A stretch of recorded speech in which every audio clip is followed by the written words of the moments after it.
우리 창세기 말씀 함께 한번 또 보겠습니다. 창세기 오늘은 12장 말씀요. 12장 1절에서 9절. 12장 1절에서 9절 말씀입니다.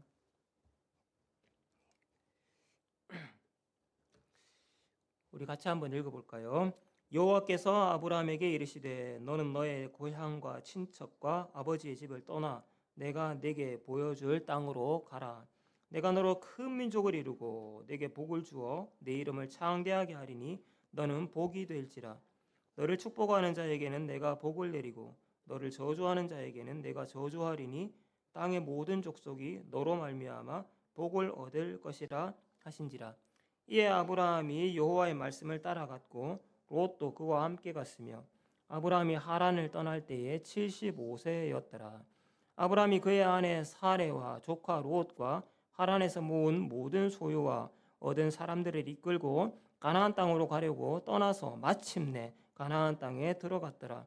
아브라함이 그 땅을 지나 세겜 땅 모래 상수리 나무에 이르니 그때에 가나안 사람이 그 땅에 거주하였더라.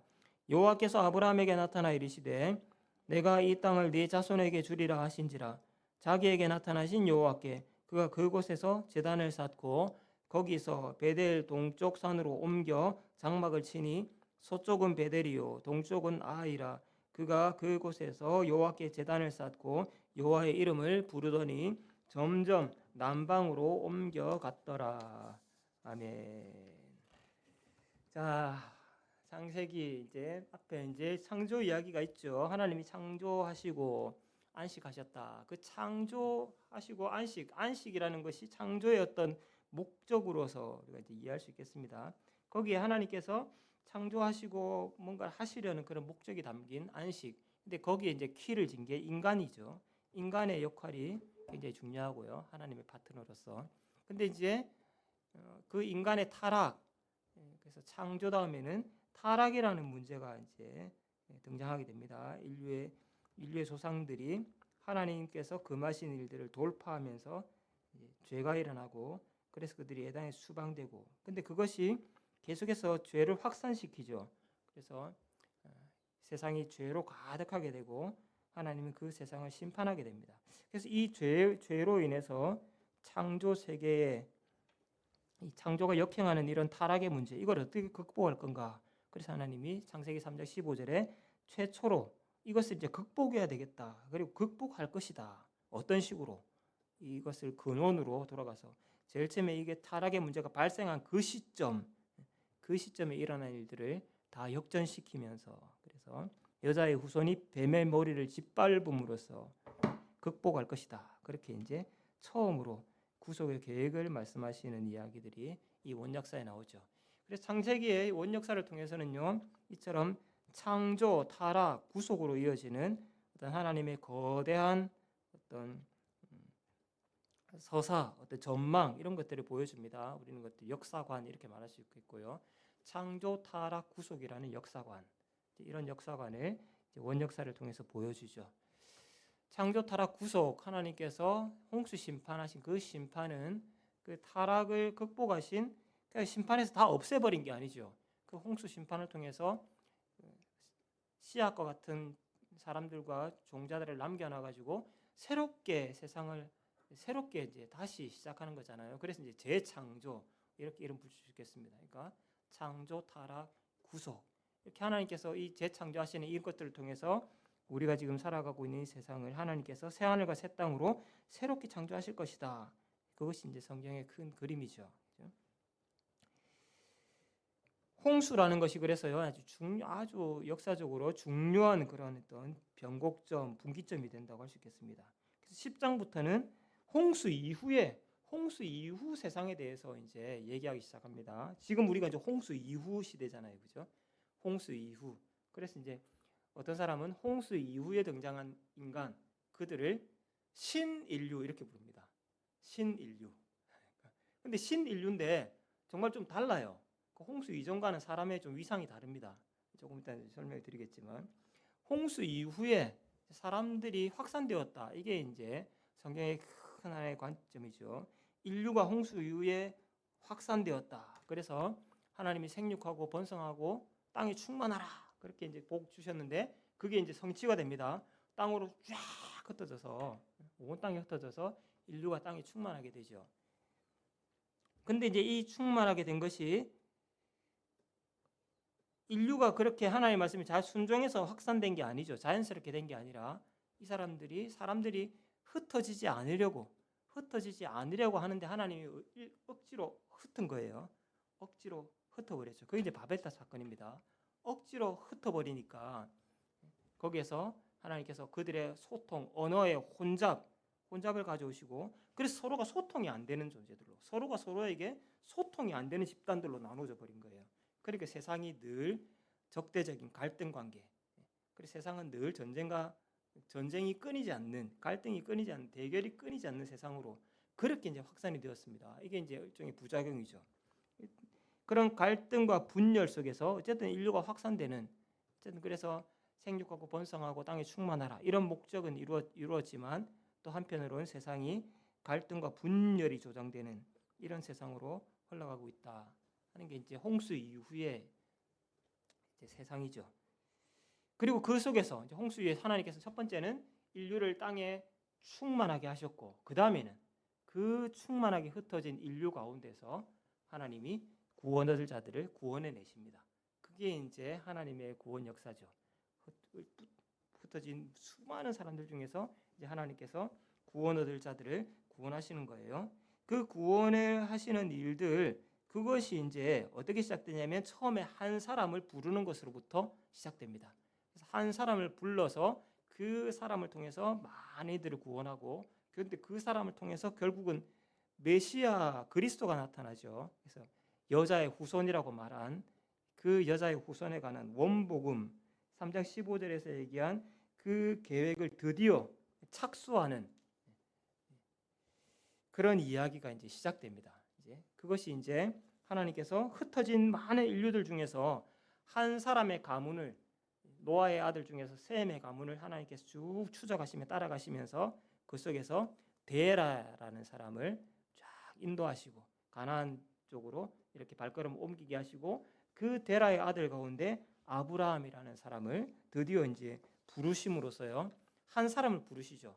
그래서 그 한 사람을 불렀다는 게 중요합니다. 그 한 사람 끝에 여자의 후손이라고 얘기한 그 그리스도가 등장하게 됩니다. 그래서 이제 아브라함과 다윗의 자손 예수 그리스도 이렇게 이제 예수가 이제 그런 분이죠. 그래서 오셔서 하나님의 복음의 계획을 성취하시는 이제 그런 이야기를 이제 시작하게 됩니다. 그게 이제 창세기 12장부터 이루어지는 본격적인 구원의 역사죠. 창세기 12장부터 계시록 마지막까지 그것이 하나의 성경의 큰 이제 이야기입니다. 본격적인 이야기. 우리가 이제 읽은 부분은 그렇게 하나님께서 셈의 가족을 이렇게 쭉 추적하시다가 데라라는 사람을 보시고 그 사람을 인도하셔서 저 갈대아 우르에서 가나안 땅으로 그 사람이 옮겨오도록 이렇게 방향을 설정하도록 만들고 거기에서 아브라함이라는 사람을 이제 부르시는 장면입니다. 그죠? 그 장면이 이제 12장에 드디어 하나님이 아브라함을 부르시는 거죠. 여호와께서 아브라함에게 나타나셨습니다. 그리고 이제 아브라함은 두 가지 명령을 받죠. 아브라함을 부르시면서 아브라함에게 하나님께서 두 가지 명령을 하십니다. 두 가지 명령. 그러니까 이건 이제 두 가지 행동이라는 거죠. 두 가지 행동을 요청하시죠. 1절에 보면은요. 하나는 어딘가로부터는 떠나야 됩니다. 어딘가로부터는 떠나야 된다는 것이고요. 두 번째 명령은 어디를 향해서 가야 된다는 거죠. 어디로부터 떠나야 되고 어디로 향해서 가야 된다. 이 두 가지입니다. 너의 고향과 친척과 아버지의 집을 떠나라. 이것은 이제 고대 사회가 다 이제 가족 중심이거든. 시족 사회 이런 거잖아요. 그러니까 고향, 친척, 아버지 집을 떠난다는 것은 자신의 과거뿐만 아니라 자신의 근거, 의지하는 어떤 근거, 그리고 거기에 생명과 안전이 담보되어 있는 최소한의 근거예요.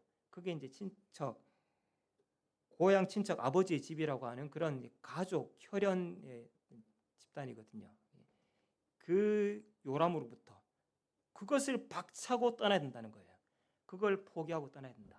자신의 각오와 근거, 어떤 보장, 최소한의 보장 그런 것들로부터 떠나야 된다는 거예요. 떠나야 된다. 그리고 하나님께 지시할 땅 어떤 새로운 곳을 향해서 가야 됩니다. 그러니까 결국 가서 얻게 되는 것도 여기서 가서 얻게 되는 게 뭐냐면 새로운 고향 친척 아버지의 집이라고 할 수 있는 새로운 근거를 갖게 되겠죠. 그죠? 기존의 근거는 버리고 거기서는 떠나야 된다는 거예요. 새로운 근거를 갖게 될 텐데 근데 그것이 미지의 세계입니다. 미지의 세계. 내가 너에게 보여줄 땅으로 아니 미지의 세계. 아니 미지의 삶을 향해서 출발해야 되는 거죠. 그래서 지금까지 살아왔던 내 출신과 근거, 안전, 보장 이런 것들 다 거기서부터는 완전히 청산하고 떠나고 새로운 땅을 향해서 미지의 삶을 시작하라. 그렇게 이제 명령을 받은 것이죠. 이 명령을 내리시면서 뚱딴지 같이 갑자기 이게 무슨 소리입니까? 근데 공연히 그렇게 하는 게 아니라 하나님께서 어떤 큰 약속을 제시하시면서 엄청나게 큰 약속을 제시하면서 이렇게 하라고 이제 명령을 한 거죠. 하나님이 이 두 가지 명령을 내리실 때에 제시하신 약속 그것이 이제 2절, 3절에 나오는데요. 이 2절, 3절은 사실 이제 쭉 이어서 좀 있는 게 좀 필요하고요. 사이에 하나의 어떤 선언이 나옵니다.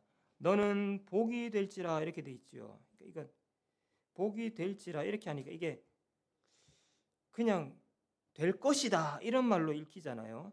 근데 이것보다는 축복문이죠. 축복. 너는 복이 될지어다. 이제 복이 될지어다. 너는 복이 될지어다. 네가 복되리라. 이렇게 일단 그 어떤 선언을 하신 거라는 거죠. 그래서 이 복을 약속, 네가 복될 것이라는 약속과 함께 어떻게 하면은요? 근거로부터 떠나고 미지의 삶을 향해 출발하게 된다면 너는 복이 될 것이다. 이렇게 이제 약속하셨다는 거죠. 근데 그 복이 구체적으로 뭐냐면은 큰 민족을 이루고 큰 명성을 얻게 되는 것이라는 거예요. 큰 민족과 큰 명성. 내가 너로 큰 민족을 이루고 너의 이름을 창대하게 하는 것. 네가 큰 민족을 이루고 큰 명성을 얻게 된다.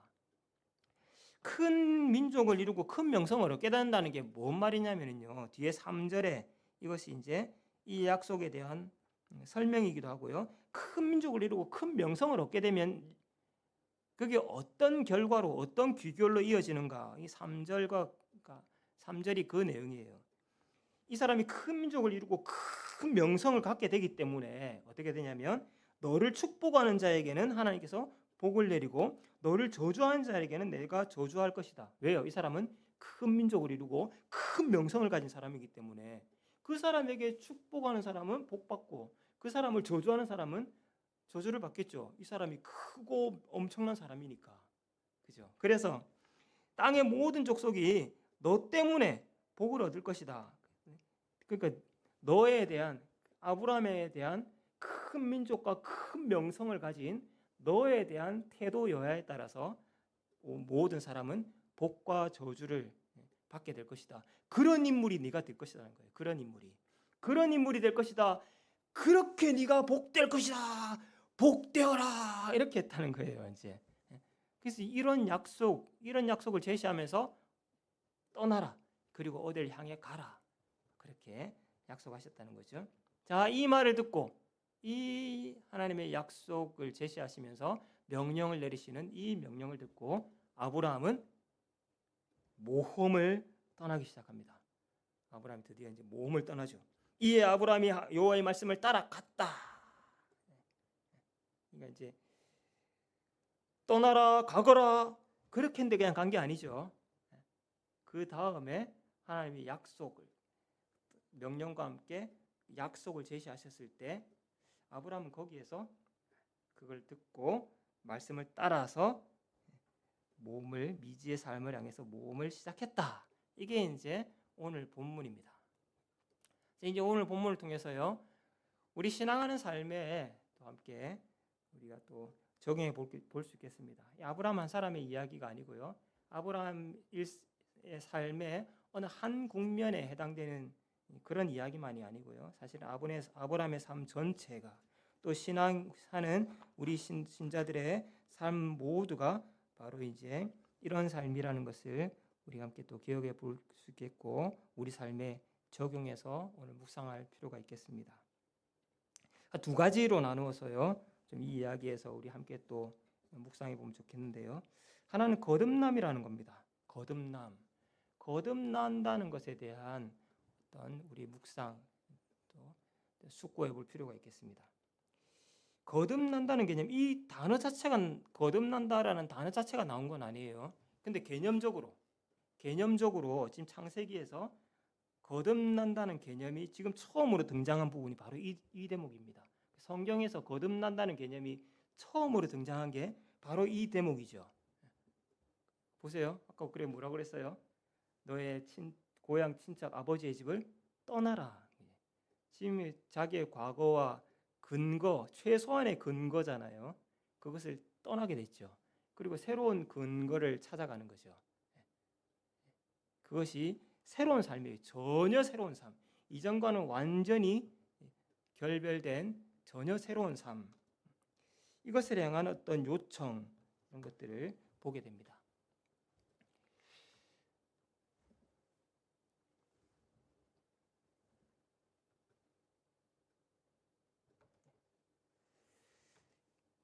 앞에 이제 창세기의 그 홍수 이야기에 보면은요. 홍수가 끝나고 이제 노아의 가족들이 땅에 내려오죠. 노아가 내려와서 하나님께 이제 제사를 드립니다. 정결한 이제 지금 새로 하나님께 분향하니까 하나님이 그걸 쫙 받으시죠. 하나님이 그 향기를 받으시면서 중심에 뭐라고 말씀하시냐면 내가 다시는 사람으로 말미암아 땅을 저주하지 아니하리라. 이렇게 하나님께서 중심에 결심을 하십니다. 그 결심을 하실 때 왜 그렇게 결심하냐면은 이렇다는 거예요. 이는 사람이 마음으로 계획하는 바가 어려서부터 악하기 때문이다. 그래서 내가 전에 행한 것 같이 사람 때문에 사람이 저지러 놓은 그런 타락 그것을 청소하느라고 세상을 다 쓸어버리지는 않겠다. 그렇게 스스로가 그렇게 말씀하신다는 거죠. 스스로가 다짐을 하시는 거예요. 그러면서 노아가 바치는 예물을 받으신다는 거죠. 그러니까 이거는 하나님께서 이런 상황을 그대로 다 감수하신다, 감내하신다라는 의미예요. 딱 받아들이시면서 자, 이게 이런 식으로는 안 된다. 그러니까 여기에서 말하는 건 결국 사람이 또 똑같이 홍수 이전과 마찬가지로 사람이 세상을 어지럽혀 놓을 거죠. 그럼 하나님은 어떻게 할 건가? 다시 홍수처럼 싹 쓸어버리면 되는가? 그렇게 안 된다는 걸 아신다는 거예요. 사람의 어떤 자질이나 사람의 위상이 많이 달라졌습니다. 그러니까 이 홍수 이전에는 보면은요. 아담을 하나님께서 만드셨을 때 아담의 계보를 이렇게 노아까지 쫓아갈 때에는 어떤 관점으로 쫓아갔냐면은 아담이라는 사람은 하나님이 자기 형상을 따라 만들었잖아요. 하나님의 형상이 그대로 스며 있는 사람. 그리고 아담은 그 자기의 모습을 닮은 자기의 형상을 닮은 아들을 낳습니다. 그러니까 관점이 뭐냐면 하나님의 형상을 이어받은 사람이 그 형상을 쭉 물려주면서 가고 있는 거룩한 줄기 그것을 계속 추적을 해요. 거기에 관심이 있습니다. 근데 이렇지 않죠. 아담의 아들 가인이 나가가지고 세상을 막 지 맘대로 살잖아요. 세상을 일구며 살잖아요. 근데 거기가 아니고 아담이 가진 아담의 형상을 쭉 이어가는 그 셋의 자손들을 쭉 따라가는데 노아가 나오잖아요. 노아는 흠없고 완전한 의인이죠. 이런 사람이 사실 노아였어요. 그러니까 홍수 이전에는 하나님의 관심이 어떻게 하면 하나님의 형상, 아담의 형상을 쭉 이어가는가, 어떤 사람들이 그걸 이어가는가, 그 거룩한 계보를 쫓아가는 데에 관심이 있었습니다. 근데 홍수 이후에는 달라집니다. 뭐라고 그랬어요? 사람이 생각하는 것부터가 처음부터 마음의 계획이 처음부터 태어날 때부터 이건 악하다. 이거 악하게 태어난다 처음부터. 그러니까 여기에는 앞에처럼 하나님의 형상을 이어가는 아담의 형상을 이어가는 그런 거룩한 계보를 쫓아가는 그런 게 의미가 없어지죠. 이제부터 태어나는 것들은 다 처음부터 악한 것들이에요. 처음부터 악한 것들. 그러니까 사람의 어떤 위상이 크게 한 단계 추락한 거죠. 홍수 이전보다 한 단계 추락했습니다. 그리고 이제 셈의 후손들을 쫓아가는데, 이 셈의 후손들을 쫓아갈 때에는 셈의 후손들이 뭐 하나님을 잘 섬겼다든지 신앙이 좋다든지 거룩하다든지 이런 뉘앙스가 전혀 없습니다. 그냥 누구를 낳는 것뿐이에요. 그냥 낳는 것뿐이에요.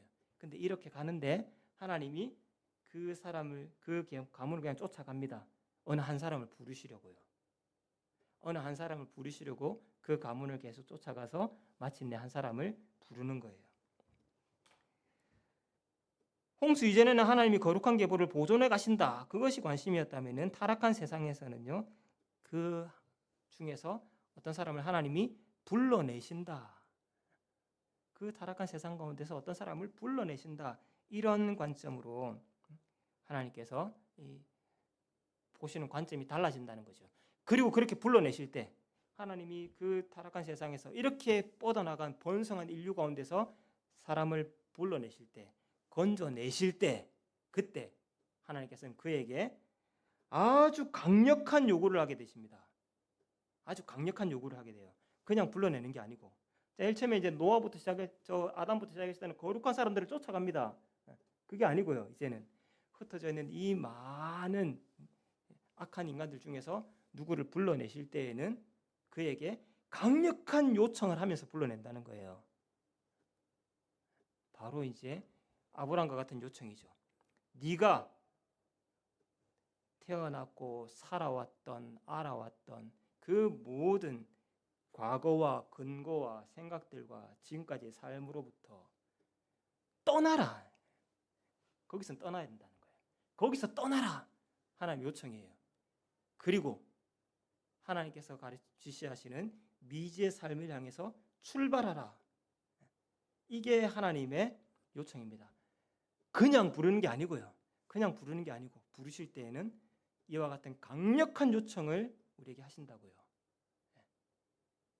그걸 수용할 건가 말 건가. 그게 뭐 영접한다든지 뭐 이런 의미입니다. 그게 바로 이것이 신약의 언어로 얘기하면 거듭난다는 의미죠. 예수께서 말씀하십니다. 그래서 사람이 진실로 거듭나지 않으면, 사람이 거듭나지 않으면 절대로 하나님 나라를 볼 수 없어요. 절대로 구원 얻지 못한다. 하나님께서 이 세상 가운데 자기 사람 백성들을 불러냅니다. 그러면서 강력하게 요청하십니다. 지금까지의 모든 과거로부터 떠나라. 그리고 새로운 삶을 향해 출발하라. 전혀 새로운 존재가 되어야 된다는 거예요. 그렇게 할 때에 자기 백성이 된다는 겁니다. 우리가 고린도후서 5장 17절에 잘 아는 것처럼요. 그런즉 누구든지 그리스도 안에 있으면 새로운 피조물이다. 이전 것은 지나갔다. 그리스도 안의 삶은 이전과는 전혀 다른 삶이라는 것을 얘기해 주고 있습니다. 우리도 같은 부르심을 받은 거예요. 사실은 우리도 하나님의 백성으로 우리가 부름받을 때에 하나님으로부터 사실 같은 강력한 요청을 받은 것입니다. 떠나라. 그리고 어디를 향해 가라. 그렇게 하신 거예요. 어떻습니까? 여러분 떠났어요? 떠났습니까? 아니면 떠나지 못했습니까? 우리의 과거로부터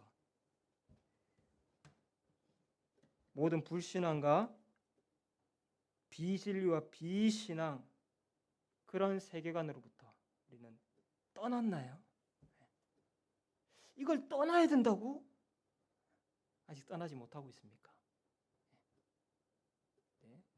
이 요청에 응답하지 않으면 결단코 하나님의 백성이 되지 못합니다. 그래서 우리는 이 아브라함 이야기를 보면서 우리가 어떤 존재인지, 우린 그야말로 거듭난 정체성의 사람, 거듭난 가치관의 사람이라는 것을 정말로 다시 한번 우리 마음에 깊이 새겨야 되겠어요. 우리는 아브라함처럼 하나님의 요청, 그 강력한 요청에 응답해서 떠난 사람들이에요. 떠났다고요. 우리의 과거로부터, 거듭나지 못한 가치관으로부터, 거듭나지 못한 정체성으로부터, 목적으로부터 떠났습니다. 우리는 거듭난 정체성의 사람들이고 거듭난 가치관의 사람들인 것을 꼭 기억합시다. 그리고 아직도 뭔가 떠나지 못했습니까? 떠나야 됩니다. 떠나야 돼요. 박차야 됩니다. 우리 한번 아브라함을 보면서요, 우리 삶의 이야기로 한번 가져와서 숙고해 보면 좋겠습니다. 두 번째는 모험이라는 거예요. 모험. 하나는 거듭남이라고 한다면 두 번째는 모험. 여러분, 신앙생활이라는 게 결국 모험이라고 할 수 있습니다. 모험이 뭐예요? 모험이라는 게 이게 사전적으로 이런 겁니다. 어떤 일을 위해서 어려움을 감수하는 거예요. 어려움을 감수한다. 그게 이제 모험이거든요. 어려움을 감수한다. 그래서 이제 어려움을 감수한다. 그래서 모험을 어떤 식으로 용례를 씁니까? 우리가 모험을 건다 이렇게 하잖아요. 모험을 건다. 모험을 건다라고 하니까 이게 어떨 때 모험을 겁니까? 모험을 건다는 게 약간 두 가지 뉘앙스가 있어요. 이게 원래는 모험을 건다는 게 어려움을 감수한다는 거거든요. 근데 자주 어떻게 쓰이냐면 마치 도박처럼 모험을 건다. 뭐 아니면 도지. 행운에 몸을 던지는 거예요. 그 행운이 안 도면 뭐가 아니고 도가 나면 어떻게 하는데요? 뭐 이생망이지 뭐 그냥. 그게 모험을 거는 겁니까? 그게 그런 식으로 모험을 거는 거 물론 이렇게 용례가 있죠. 그 어떨 때 사람이 위험을 감수합니까? 뭐 아니면 도지. 그 도박 심리 때문에.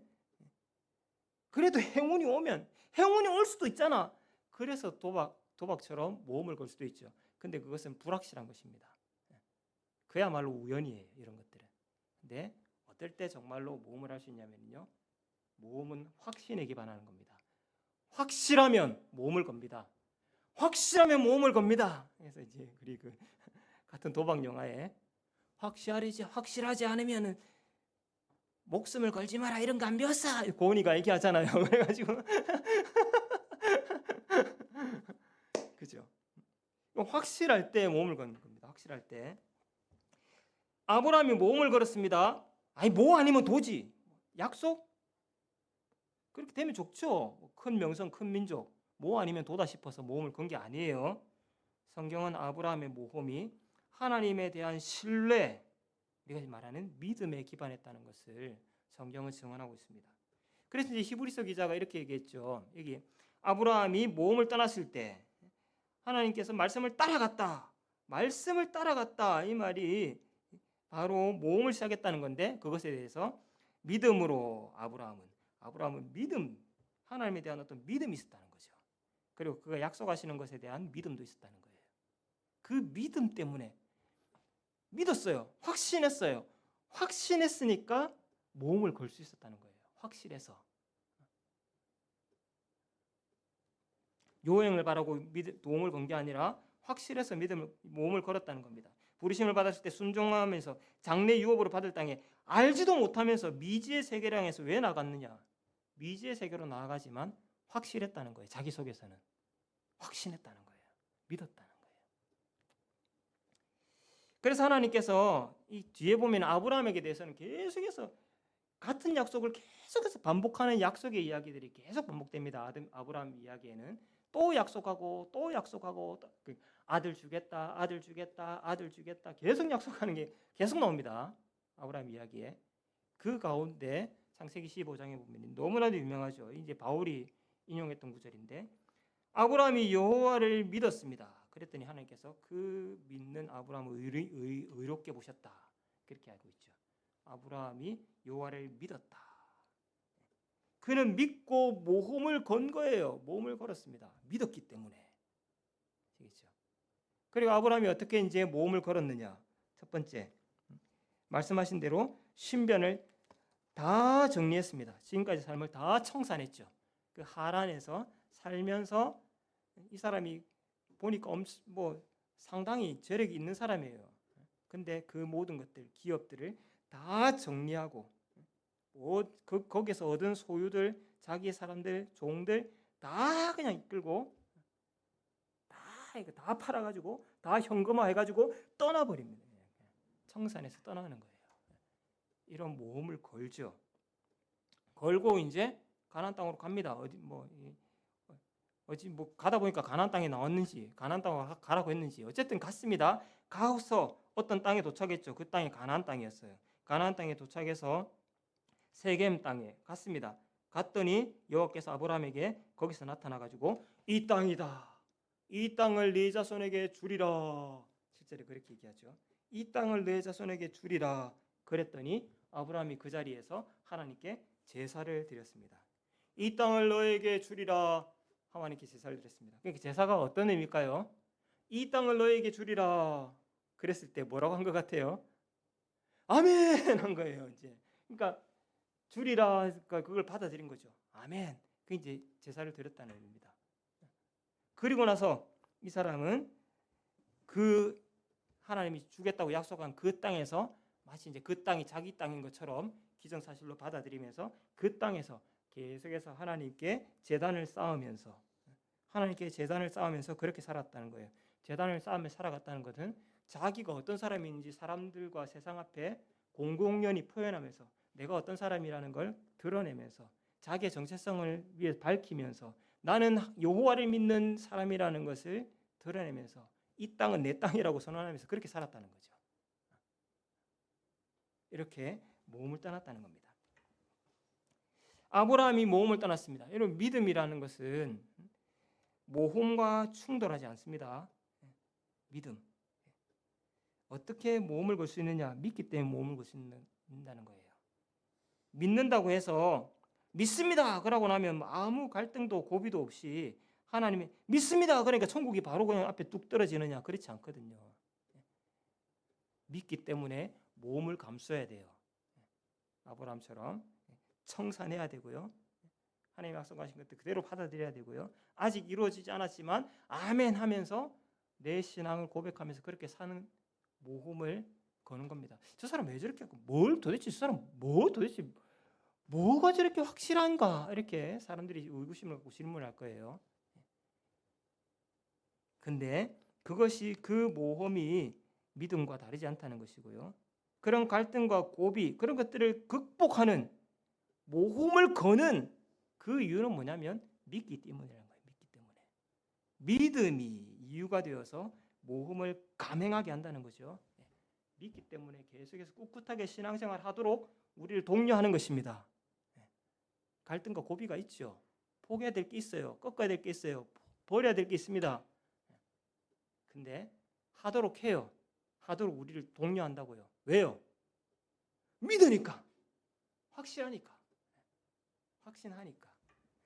확신하지 않는 사람은 확신이 없는 사람은 지구력 있게 믿음을 갖고 가지 못하는 거죠. 그러니까요.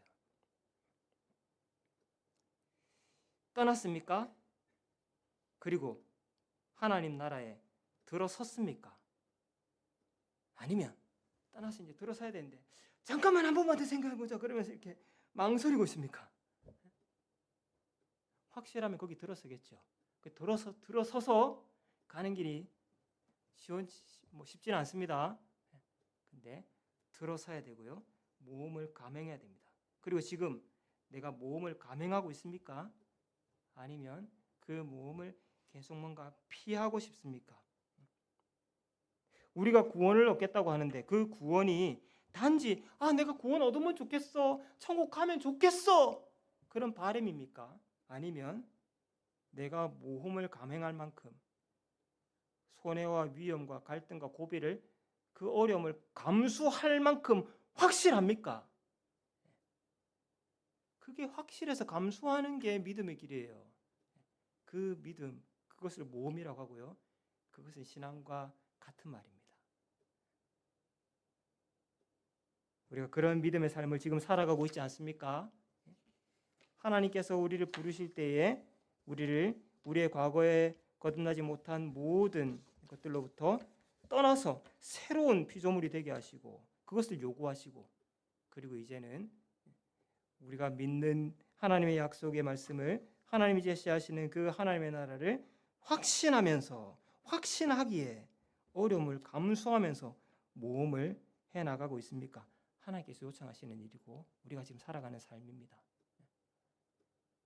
우리 교회가 우리 신앙하는 삶이 바로 이와 같은 삶이 되어야 되겠습니다. 오늘 말씀 기억하면서요, 우리 함께 이렇게 말씀을 따라서 우리가 정말로 하나님 앞에 어떤 부르심을 받았는지, 정말로 내가 하나님의 그 부르심 앞에서 정말로 떠났는지, 하나님 나라에 정말로 들어섰는지, 왜 들어서지 못하고 있는지, 나는 왜 갈팡거리고 있는지, 나는 구원을 그냥 단지 바랄 뿐인지, 아니면 그것이 나에게 확신으로 다가와 있는지, 우리 함께 점검하면서 믿음을 고백하면서 하나님께 나아가면 좋겠습니다. 우리 말씀 기억하면서요, 함께 이 밤에 기도하시다가 또 하나님 앞에 교제하시고 묵상하시다가 그렇게 돌아가시면 좋겠습니다. 못다한 우리의 기도들도 하나님 앞에 함께 아뢰이고 이렇게 하시면 좋겠습니다.